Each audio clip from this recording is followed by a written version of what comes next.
Bienvenidos al debate de France 24, soy Santiago López González. El mundo sigue atento al avance en el número de personas afectadas por el coronavirus en China y en otros puntos del planeta. En ese país asiático la cifra ya llega a 618, según confirma hace pocos minutos la televisión estatal de ese país asiático. También son 28.000 ya las personas contagiadas, 4.000 de ellos en estado grave. El gobierno chino ha extremado las medidas en términos de seguridad y también de sanidad para mitigar el avance de esta enfermedad que ha sido presa de la desinformación y también de varias teorías de conspiración y ha causado problemas, por supuesto, para la economía del gigante asiático. También otros 25 países han reportado algunos casos que han confirmado allí en estos territorios de personas con esta infección. En rojo ustedes pueden ver que los países en donde se han registrado víctimas, como ven en el mapa, son China y Filipinas. Son los dos únicos países en donde hasta el momento hay reportadas víctimas mortales. Pero de este lado del planeta, es decir, en el continente americano, el dengue sigue causando también estragos. Las cifras en la región de América Latina son preocupantes. Casos confirmados entre el año 2019 y el año 2020 ya llegaron a 3.095.821 personas confirmadas, diagnosticadas con esta infección transmitida por un mosquito. Las muertes han llegado a los 1.530. Los países más afectados en nuestra región, como lo ven ustedes en la gráfica, son México, Guatemala, Honduras, Colombia, Bolivia, Paraguay y Brasil. Su repercusión en los medios ha sido muy poca si la comparamos con la que ha tenido el coronavirus en los últimos días. Vamos entonces a saludar a nuestros invitados para analizar este tema. En el estudio de France 24 está Carlos Eduardo Pérez, él es médico infectólogo de la Universidad Nacional de ese país suramericano, es especializado en medicina tropical y también es ex magistrado del Tribunal de Ética Médica. Gracias por estar con nosotros esta noche. Daniel Lacalle es doctor en economía, nos atiende desde la ciudad de Londres en el Reino Unido, y Nerea Irigoyen es viróloga molecular, jefa de un grupo de investigación en la Universidad de Cambridge y también es columnista. Ella nos atiende desde la ciudad de Cambridge en el Reino Unido. Les recuerdo a ustedes, nuestros televidentes, ustedes también pueden participar en esta discusión, dejar todas sus preguntas, sus comentarios, inquietudes a través de las redes sociales. En Twitter, Instagram y Facebook nos encuentran como @France24_ES. Comente con el numeral el debate F24 y también lo pueden hacer en mi cuenta en Twitter @SantiLogo. Pues tenemos el tema, tenemos los invitados. Vamos a comenzar entonces con el debate aquí en el estudio con nuestro invitado Carlos Eduardo Pérez. Señor Pérez, ¿dónde surgen y por qué surgen este tipo de virus que de un momento a otro toma por completa sorpresa a algunos gobiernos y algunas sociedades, como por ejemplo en este caso China? Lo que hemos aprendido a través de la historia es que estos virus respiratorios que han aparecido o que apareció en China ha sucedido antes y se ve una relación estrecha que hay entre la unión de los humanos con los animales, lo que nosotros llamamos los médicos zoonosis, y ha explicado en los últimos 100 años la aparición de varios brotes, de varias apariciones de estos virus. Es decir, que hay una conjunción de situaciones ambientales, del humano, de la dinámica, incluso del cambio climático, que pueden hacer que esta situación que es inesperada emerja, como es la aparición de nuevos virus. Nerea Irigoyen, en la ciudad de Cambridge, en el Reino Unido, es tal vez la impresión de muchos de los ciudadanos, y a través de las redes sociales algunas personas nos lo comentaron, que este tipo de virus están apareciendo con más frecuencia de lo que teníamos antes registrado, ¿o es simplemente impresión de la sociedad actual? Hola, buenas noches. Yo creo que es también impresión actual porque también tenemos mucha más información de la que teníamos antes. Es verdad que debido a cosas como el cambio climático también estamos en contacto con nuevos virus que antes no existían. Como ya ha indicado Carlos también, esta relación tan estrecha entre humanos y animales en ciertos mercados asiáticos también puede promover la aparición de nuevos virus emergentes, pero sobre todo es que ahora tenemos muchísima más información que antes. Y el señor Daniel Lacalle, en la ciudad de Londres, su opinión al respecto. ¿Esto simplemente es una percepción de nosotros? ¿Estamos ante unos virus que están apareciendo más rápido, que están afectando no solamente la condición física de las personas, sino que afecta la economía de los países, afecta también las relaciones entre los países, como hemos visto en el caso del NH-N1 y también de este caso del coronavirus, como lo vemos en China? Buenas noches. Bueno, lo primero es claramente más percepción de la gente. Tenemos mucha más información, llega inmediatamente a través de redes sociales y de los medios de comunicación, número de víctimas, estimaciones, incluso, como decía usted al principio, teorías de la conspiración. Pero también es cierto que el impacto de este tipo de virus que históricamente hemos visto que se generaban en Asia es mayor sobre la economía por una sencilla razón. Si nosotros vemos, por ejemplo, el virus SARS, cuando la epidemia en el año 2003 tuvo un impacto de alrededor de 45.000 millones de dólares dentro de la economía mundial, pero en aquel momento China era alrededor del 4% del Producto Interior Bruto del mundo. Ahora es más del 17% y además es una economía muy abierta que tiene una enorme importancia dentro del comercio mundial. Por lo tanto, las ramificaciones económicas son mayores exclusivamente por ese factor. Lo que también es cierto, hablaba al principio, pues casos como el de el dengue, se habla menos en los medios de comunicación, pero generan un impacto económico, por ejemplo, en Latinoamérica de alrededor de 2.500 millones de dólares anuales. Entonces, todo esto lo que nos está mostrando es que cada día, primero, tenemos más información, segundo, cada día ese impacto se absorbe más rápidamente por la economía. Hemos visto lo que ha ocurrido en las bolsas mundiales en muy poco tiempo. Y luego también es muy importante que rápidamente se recupera el crecimiento económico. Esos 45.000 millones que tuvo de impacto el SARS se absorbieron y recuperaron en la economía mundial en menos de 12 meses. Por lo tanto, yo creo que lo que debemos ser es cautelosos, como no puede ser de otra manera, y por supuesto atender a la información veraz que dan los expertos, como los dos expertos que tenemos hoy en el debate, y tener datos concretos y no caer en errores, porque además, mientras tanto, pues hay muchos otras epidemias que pueden parecer igualmente letales o peligrosas y que sin embargo no generan tantos titulares, ¿no? Sí, señor Lacalle, precisamente ese es uno de los temas que más ha llamado la atención a nivel internacional y es la infodemia, es decir, toda esta cantidad de bombardeo de datos que se han dado a conocer a través de las redes sociales, pero tal vez desde mi perspectiva, aquí vemos como dos escenarios. Primero tenemos el escenario donde está ocurriendo el despliegue de este virus, el coronavirus, que es China, que es un gobierno que es muy hermético y del que siempre se ha criticado que da la información a cuentagotas, dependiendo de cómo le vaya conveniendo entregar la información a la comunidad internacional. Y también vemos, pues obviamente, el despliegue que tienen las plataformas y que la gente accede a la información muy fácilmente. Comienzo la ronda esta vez al contrario, por el señor Lacalle en la ciudad de Londres. ¿Cómo ve entonces usted el manejo que se le ha dado a esta información? ¿Ha pecado el gobierno chino en restringir la información para entregar a los medios y esto ha generado la explosión masiva de datos completamente contradictorios, errados a través de las plataformas? ¿O se ha dado una correcta información y simplemente los medios han abusado?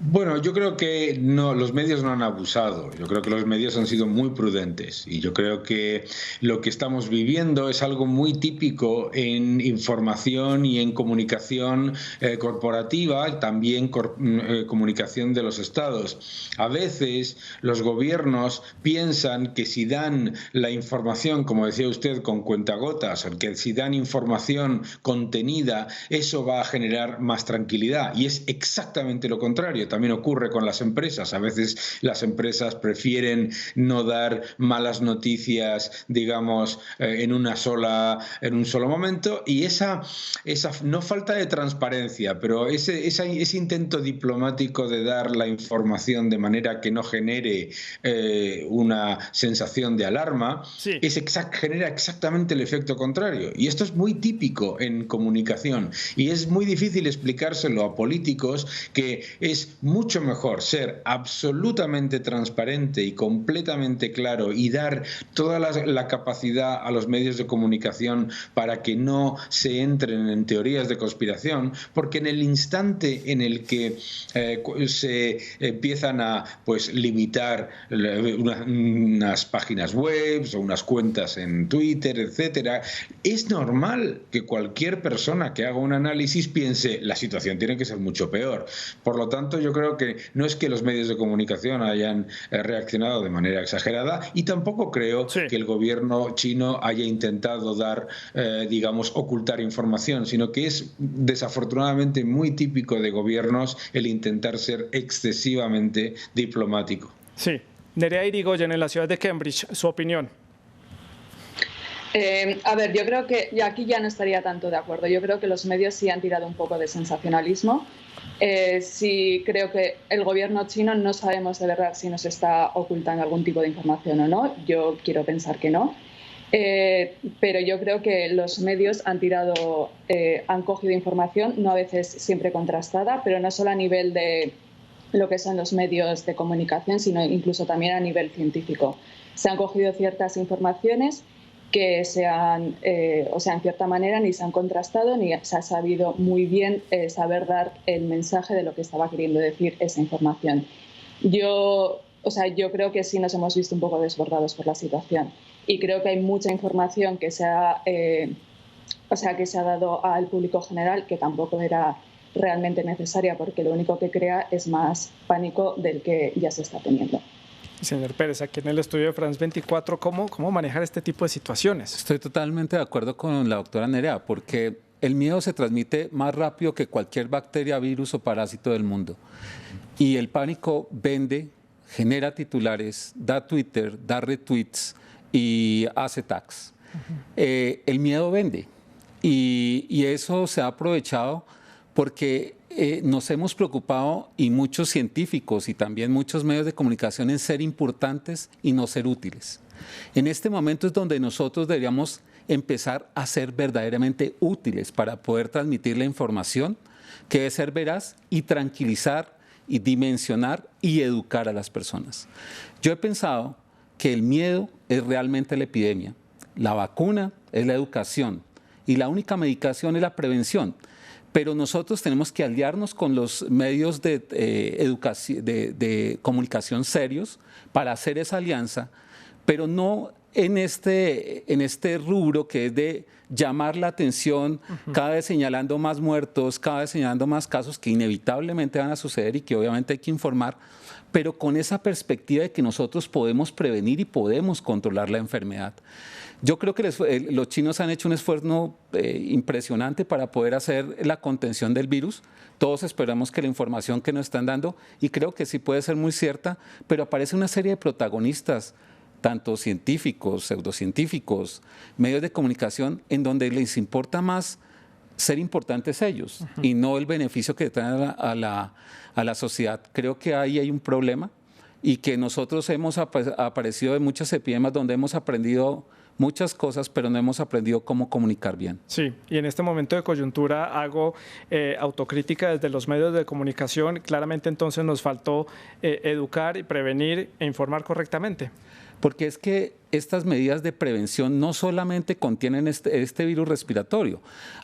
Ahorita hablábamos de dengue, pero la influenza estacional mata también mucha gente. Existe vacuna hace, no sé, tal vez 10 años. La vacuna debería ser una política de Estado. Deberíamos estar educando vacunas, no deberíamos encontrar fallecidos y los encontramos mucho más que estos nuevos virus. Yo creo que los mensajes tienen que ser también a que hay científicos que están trabajando muy fuerte en cómo controlar el virus. Cada vez tenemos más opciones de medicamentos.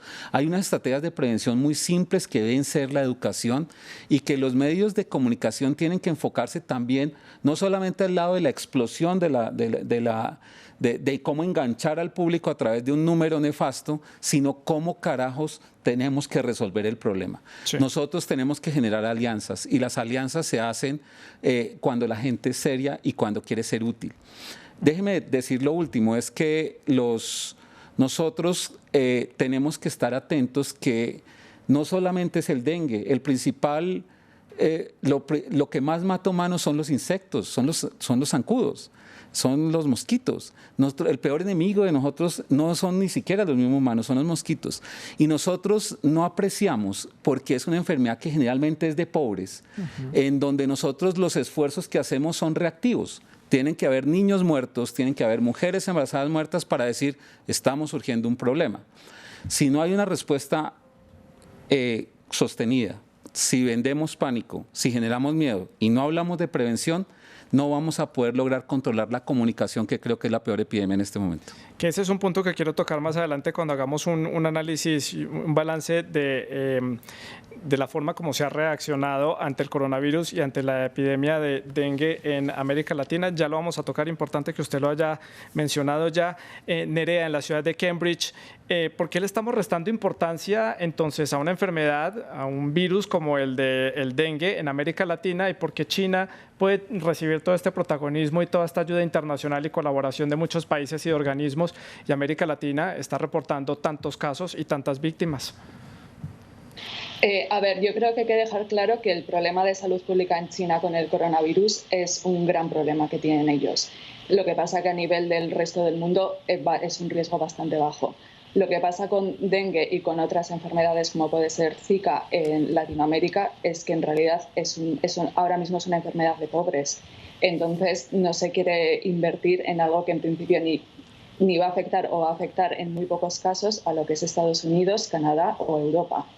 Entonces yo creo que lo que tenemos que ver aquí es por qué no se da tanta información sobre dengue. Pues porque ahora mismo solo afecta a países pobres, pero en el momento en el que probablemente, gracias al cambio climático, la expansión de mosquitos llega al sur de Europa, que ya están apareciendo, incluso en España, los primeros casos autóctonos de dengue, pues me imagino que la situación cambiará bastante. Y señor Lacalle, en la ciudad de Londres, le pregunto por el impacto económico que tiene para China este tipo de enfermedades, este tipo de virus que se están expandiendo, porque pues para nadie es desconocido la importancia económica que tiene China a nivel internacional. Hombre, yo creo que es bien evidente, ¿no? Ahora mismo, curioso pensar pensemos que los medios de comunicación han tenido una reacción demasiado agresiva. China ha cerrado 21 provincias que suponen el 80% del Producto Interior Bruto del país y el 90% de las exportaciones. Hombre, yo creo que nadie está exagerando. Lo que estamos es poniendo encima de la mesa lo que son realidades. Y además, de hecho, yo creo que los medios de comunicación, me van a permitir que vuelva a discrepar, los medios de comunicación han sido precisamente los que han ido rápidamente a dar toda la información de contener y limitar esos riesgos. De ahí, entre otras cosas, que las bolsas hayan reaccionado en V tan rápidamente, por ejemplo, ¿no? Yo creo, aunque sea un factor, digamos, tangencial, pero es bastante relevante. En cualquier caso, económicamente, pues económicamente será muy importante. ¿Cuál es el problema con el que nos encontramos? Pues el problema con el que nos encontramos, como no puede ser de otra manera, es que estamos haciendo estimaciones de impacto económico sobre algo que todavía no sabemos ni la extensión, ni el tiempo, ni tampoco cuáles son todos los sectores afectados. Hoy estaba viendo vídeos de Shanghái, de amigos, que ves todos los comercios cerrados, ¿no? Entonces, bueno, pues también es importante hacer estimaciones dentro de lo que se puede. Lo que sí sabemos es el impacto económico que han tenido. Existen informes y estimaciones muy claras de casos anteriores, y hablamos pues mínimo de un impacto de entre 10.000 y 20.000 millones si se consigue contener rápidamente, y un impacto que no sería menor a 50.000 millones de dólares en la economía global si permanece durante el tiempo con todas estas restricciones. Es importante hablar de estas restricciones que se están dando. Sí. Es importante también hablar de la inversión.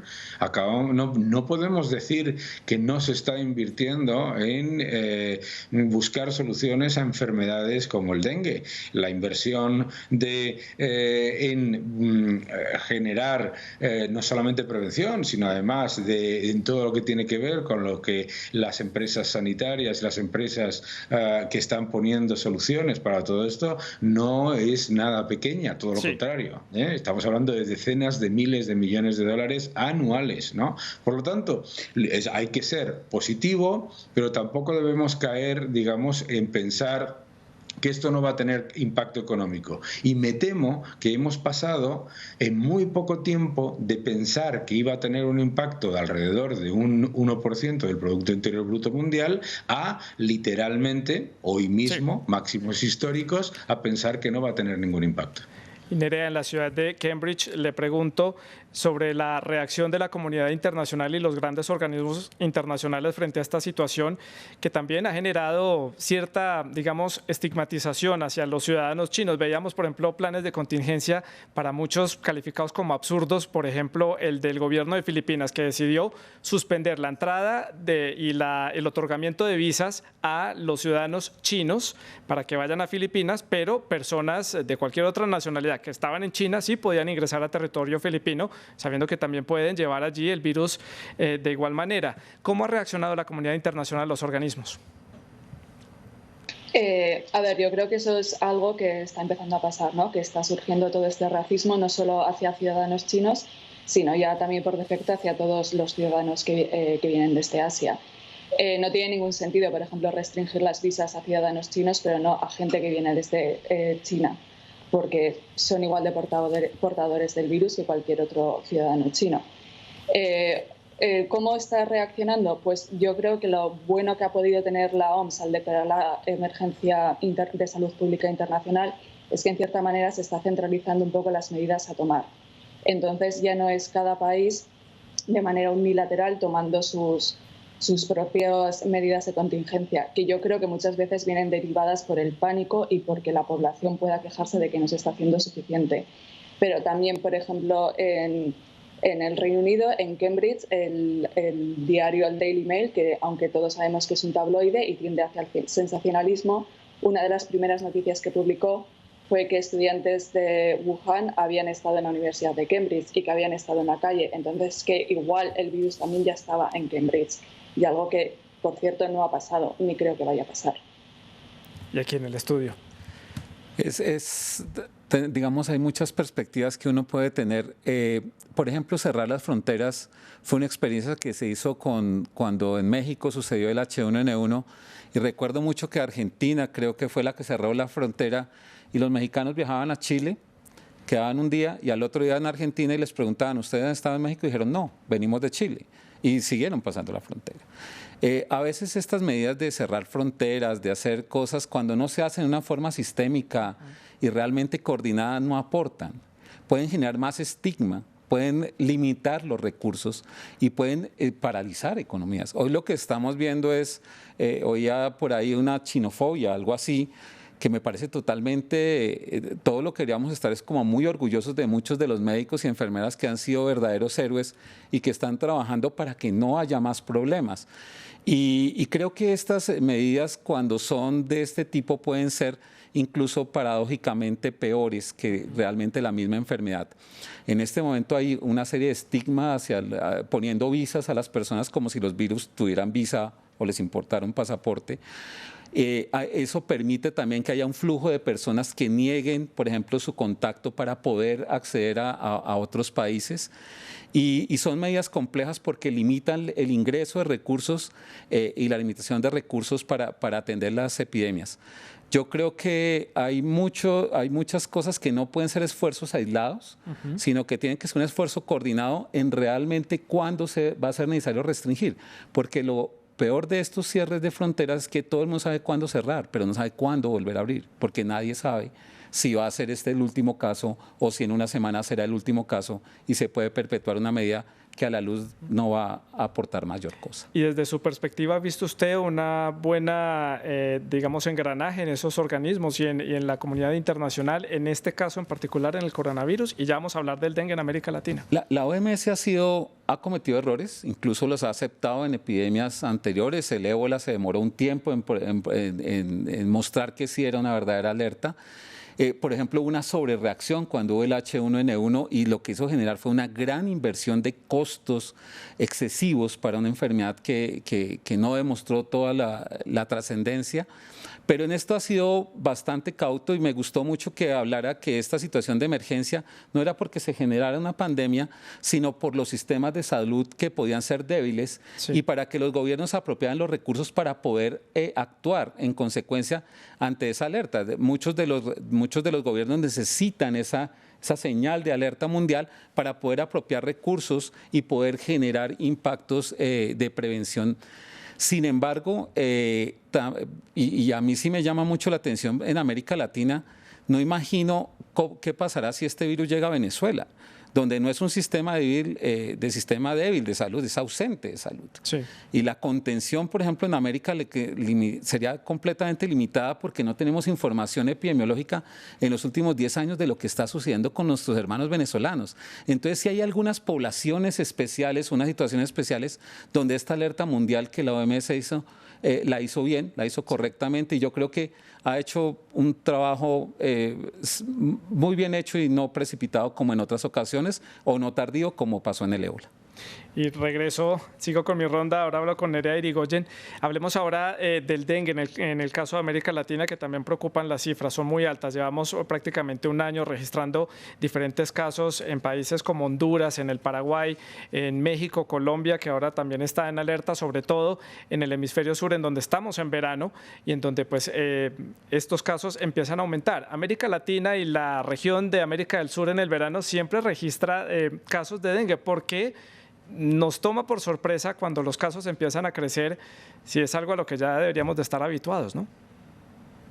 Bueno, creo que de todas maneras este año está siendo especialmente malo en tema de dengue en América Latina. ¿Por qué sorprende? Hombre, yo creo que están aumentando más que...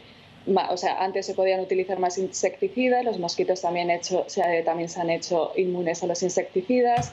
Se están intentando hacer nuevos ensayos, lanzar mosquitos modificados. Se está intentando bajar la transmisión de dengue en América Latina, pero evidentemente todavía no está siendo muy efectiva. Yo creo que también lo que falta en algunos países es una educación de saber cómo poder evitar la transmisión del virus y sobre todo saber cuáles son los sitios donde se puede concentrar el agua y que puede producir la procreación de mosquitos. Pero yo creo que, el dengue ha venido para quedarse. Si no es dengue, será otro virus que se transmita por mosquitos. Puede ser fiebre amarilla, como pasó en Brasil hace un par de años. Puede ser Zika, como pasó hace 3 años. Y seguirá siendo, cada año probablemente sea un virus nuevo. Y bueno, ya no solo va a ser América Latina o África o el sudeste asiático. Ahora mismo más del 40% de la población mundial está en riesgo en ser infectada por uno de estos virus que se transmiten por mosquitos. Daniel, en la ciudad de Londres, ¿por qué los gobiernos no son previsivos y lanzan campañas, destinan fondos para poder prevenir este tipo de enfermedades y son reactivos y simplemente prefieren gastar cientos de miles de millones en fondos para hacer frente cuando la epidemia ya está en marcha? Bueno, es bastante complicado. Hay muchos factores. Yo no diría que es eso lo que hacen, ¿no? Los gobiernos no son solamente reactivos, hacen trabajo de prevención, etcétera. ¿Qué es lo que ocurre fundamentalmente?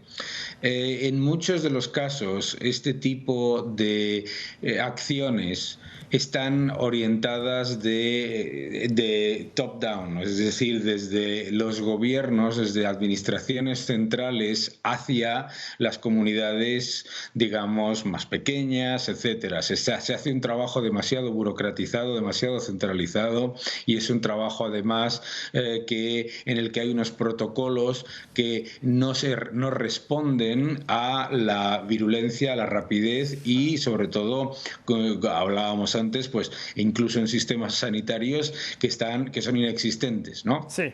Entonces, en muchos casos, el gran problema es la burocratización. Es el gran problema, de hecho, en muchos casos, muchos de estos de los fondos que se invierten tanto para prevención como para reacción tardan muchísimo más en llegar a las comunidades que lo necesitan por cuestiones de todo tipo. O simplemente no llegan por la alta corrupción que hay en muchos países de América Latina, que eso también es un grave problema de nuestra región.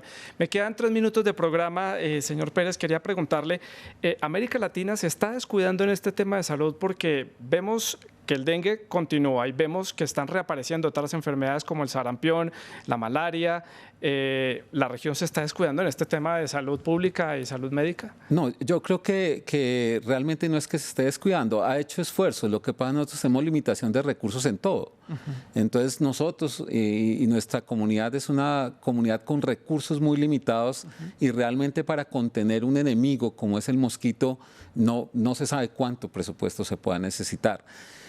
Hay gobiernos que han hecho un esfuerzo muy importante. Colombia es el primer país que tiene la prueba de coronavirus que ya la hemos hecho acá, no necesitamos enviar las muestras a otro país, y países como Argentina, como Brasil, todos hacemos un esfuerzo para poder controlar la enfermedad, pero para controlar las enfermedades transmitidas por vectores no se necesita el esfuerzo de unos países, se necesita el esfuerzo de todos. El cambio climático es una realidad.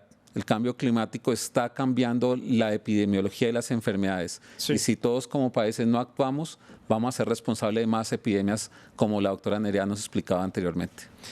Doctora Nerea, me quedan pocos minutos de programa. Quiero que hagamos las conclusiones sobre estos 2 casos, el coronavirus y el dengue en América Latina. ¿Qué cree usted que va a suceder en el futuro, en las próximas semanas? Juguemos un poco a tener la bola de cristal y especular un poco de qué puede suceder de cara a los próximos días. A ver, yo creo que la epidemia de coronavirus va a seguir. Las predicciones dicen que hasta dentro de un mes no va a tocar lo que se dice, no va a hacer plató. Y eso en la provincia de Wuhan, luego probablemente en un par de meses en el resto de China. Creo que el problema de salud pública es mayoritariamente en China, el resto del mundo va a estar bastante seguro en este sentido. Eso sí, el dengue se va a seguir expandiendo por América Latina, por lo menos mientras dure el verano. Y señor Lacalle, en la ciudad de Londres, 50 segundos, su conclusión. Bueno, si esta estimación que acaba de dar la doctora Nerea es correcta, vamos a ver un impacto significativo en las estimaciones de crecimiento global y vamos a ver un impacto significativo que no solamente implica a China, sino que lo vamos a notar en países exportadores de materias primas que fundamentalmente pues están en los países emergentes. Por lo tanto, pues probablemente podemos hablar con esa estimación que nos acaban de dar de un impacto total en la economía que podría rondar el 0,5% del Producto Interior Bruto. Pues ahí lo tienen ustedes, las opiniones, el análisis y las conclusiones. Agradezco a nuestros invitados por haber estado con nosotros hoy en el debate de France 24. Gracias a ustedes también por haber participado a través de las redes sociales. Siga con nuestra programación. Gracias por acompañarnos.